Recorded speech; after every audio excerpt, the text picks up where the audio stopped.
You know that feeling when someone thinks they can walk all over you, so you have to remind them they're not in charge of your life? Yeah, I've been there. This all kicked off a few weeks back when my mailman, Mike, showed up at my door looking equal parts amused and terrified. He asked me what was happening in our neighborhood, and I honestly had no idea what he meant. Then he hit me with the bombshell. Welcome Tummy Channel. Don't forget to like and subscribe if you're here for the best HOA chaos.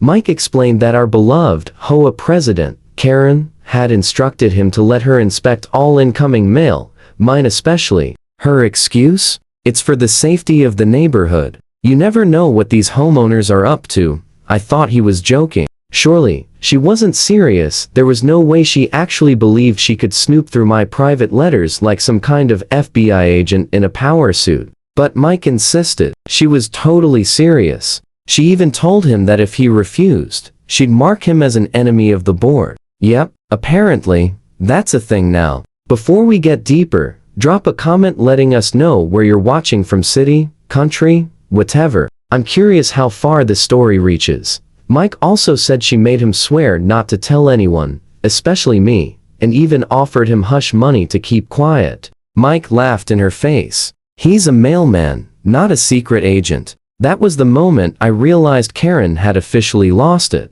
This wasn't the usual HOA nonsense over garbage cans or grass height. This was a full-blown invasion of privacy. And with Karen involved, one thing is guaranteed. She doesn't stop until someone forces her to. Right then, I decided if she thought she could turn my mailbox into her personal spy station, she was about to regret it. I just didn't yet know how far she'd go or how spectacularly she'd fail when her little scheme blew up in her face.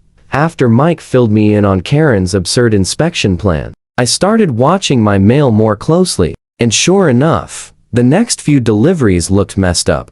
Torn envelopes, bent letters, and that sticky residue from resealing attempts. Classic Karen. I didn't even need proof. Her arrogance screamed it. She probably assumed her board title gave her some divine right to invade other people's privacy. I went straight to her house.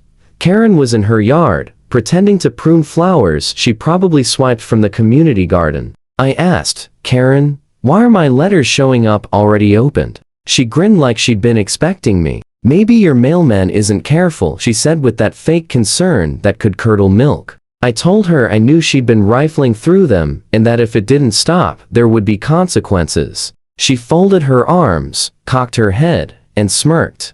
Consequences? Oh, come on. Who's going to believe you over me? That smugness nearly shattered my patience. Logic wouldn't reach her. People like Karen only respond when reality hits them hard, sometimes literally.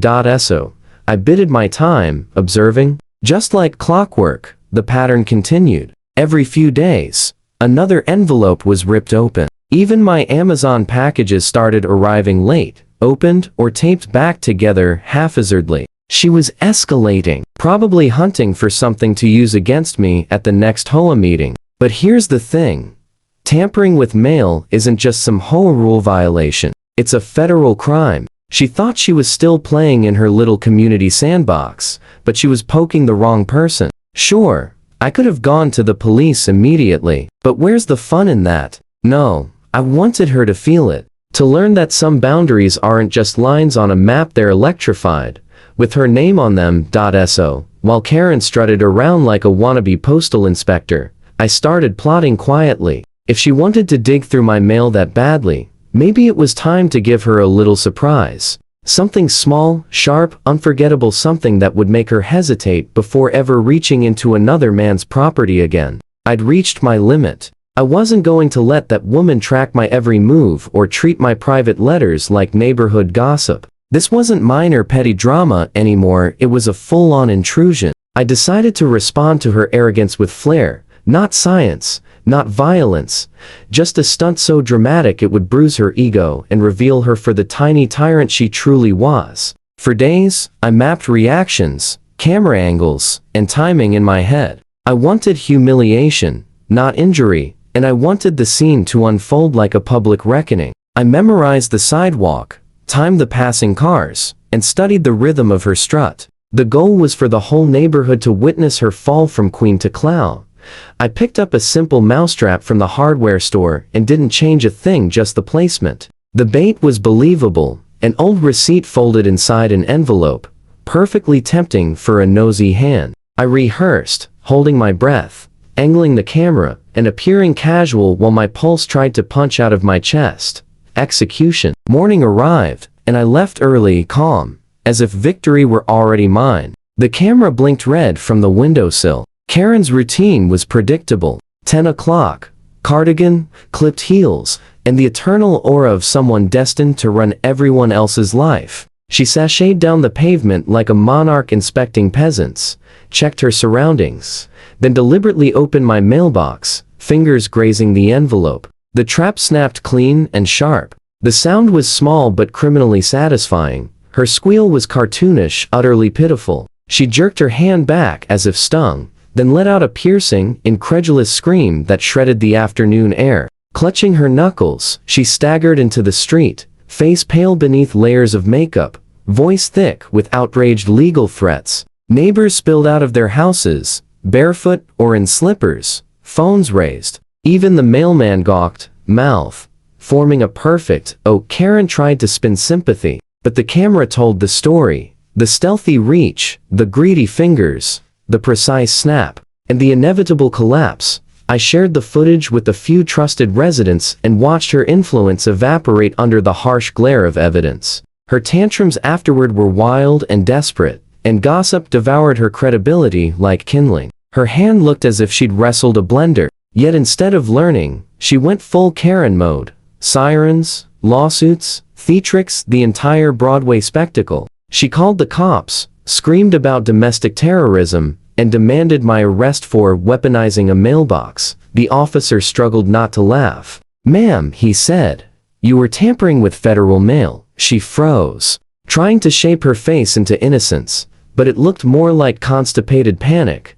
Karen attempted a spin, claiming she was guarding the neighborhood from suspicious packages. The officer gave her the dead eye stare reserved for hopeless cases. "Unless you work for the U.S. Postal Service, that's a federal offense." Just like that, the balance of power shifted. You could watch it drain from her like air, leaving a balloon in slow motion. Of course, she still filed lawsuits because that's what Karens do. She showed up in court with a neck brace, a cast, and enough makeup to star in an insurance ad, pretending she'd survived a battlefield. Her lawyer painted me as an unhinged vigilante setting traps for innocent women, but the video was the truth.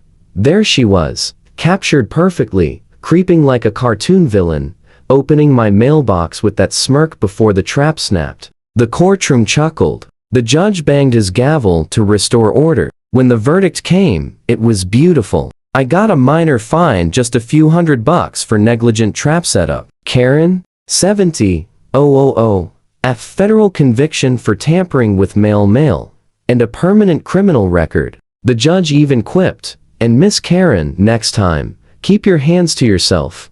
Laughter erupted across the courtroom. Now, whenever the mailman passes my house, he salutes with a grin. Karen, she walks by clutching her mail like it's a live bomb. My trap didn't just catch her hand. It caught her pride, shredded it, and delivered it right back to her. The end. Don't forget to like and subscribe for more HOA showdowns. So, what do you think? Did she get exactly what she deserved? Comment below.